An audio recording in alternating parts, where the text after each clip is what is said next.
Hey guys, happy Saturday and welcome to another episode of Day in the Life of Vintage Classic Specialist. So as promised, I sorted out the starter issue with this thing, and of course, this being the Devil bus, I went to start it and the battery was like completely dead. I'll probably take the battery over on Monday to the auto parts store and let them put a good charge on it and do their load test on it, see if it's got a bad cell or something. But I did charge it up enough to get the bus started, and as you can hear, it's purring like a 36 horsepower kitten. Pretty much fired right up. So here, let me turn this thing off. There we go. So I did not end up putting another starter in it. I thought I should at least humor the one that was in there, and it was actually a Bosch starter, but I don't remember where it came from. It didn't. So this is a rebuilt Bosch one that I got that Eddie Collins at Eddie and Dave's Garage carries. If I can figure out how to open it, then I will show you guys. There we go. Maybe. There we go. Okay, sorry about that. Yeah, so excuse me. So they look really nice. And so the one that's on there is definitely a Bosch, but the whole thing is just painted black. So I don't know who. It just doesn't look like it was rebuilt by whoever rebuilt these, at least. And I don't even know if it was rebuilt at all. It may just be a good original one that somebody painted black. And I honestly, for the life of me, can't remember where that starter came from. But it is a Bosch. Excuse me. So anyway, when I pulled it out, I can show you guys on this one. What I noticed was, this one just doesn't want to cooperate. What I noticed was, since it was all painted, was these contacts here had paint on them. And so, of course, this one is the one that the wire comes from the ignition switch that tells the starter to start. So this is the one that engages the solenoid here. And it pretty much had paint all over it. And so I don't know how we didn't notice that when we put it in. But basically I thought, well, let me at least give the starter one more chance. So I took it and cleaned all the paint off that connector, sanded it, got it to a nice brass finish. And then the spade terminal that goes on it, I even like crimped it a little bit to make sure it was like a good tight fit on there.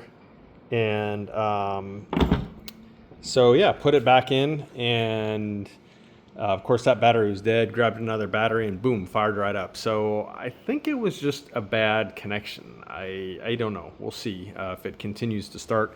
The other thing that I did with it was, again, this area here where it mates to the bell housing on the transmission was also like had paint on it and stuff like that. So it probably also wasn't making a great ground. So I went and wire brushed this whole surface here, and then even on the transmission, which usually our transmission guy sprays a clear coat on them, I took some sandpaper and sanded the mating area of this on the transmission. So the ground should be really good now, making a good contact here where the starter activation wire goes.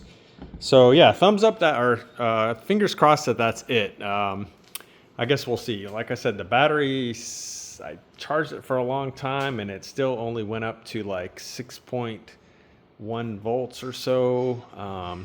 But then again, our starter is about 100 years old, or excuse me, our charger is about 100 years old. Super cool, but sometimes I just wonder how great of a job this thing is doing. I'm not sure. But I will take it to the auto parts store, again, probably Monday. They have much better chargers and testers and stuff for batteries. Let them top it off and then do a load test on it and see what's going on. We may have to exchange it. Maybe it's gone bad, sitting empty for a while or low for a while, whatever. Anyway, the big news is that it runs. Hopefully the starter is reliable now that I made some clean contacts on it. So it's already 12:30 now. I was hoping to get out of here at 12. So I'm pretty much shooting this video and then getting out of here for today. So I won't be taking this thing for a test drive today. However, Monday or maybe more likely Tuesday by the time I take this battery and get it charged and tested and stuff. This thing will be going for yet another test drive, and hopefully the last series of test drives before I tell the owner to come and get it.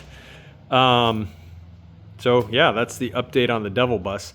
The only other thing I did today while the battery for the DB here was charging was I went ahead and drained the oil on super cool 25 horse here for the also super cool 52 split window. So yeah, drained the oil. It was actually pretty clean. I don't think this motor had many miles on it at all from when the car was restored. It looks like, so the current owner of the car sent me some pictures out of, I don't remember if it was in a magazine or something. So this car debuted at the Volksworld show in England in, I think it was 2009 or 2010, and at which point the car was freshly finished. So I don't know how many miles this motor and drivetrain and transmission and stuff even have on them. I'm guessing probably not many, and the oil again was pretty clean. So anyway, went ahead and drained the oil. Oil is probably fairly ancient anyway, regardless of how clean it looked.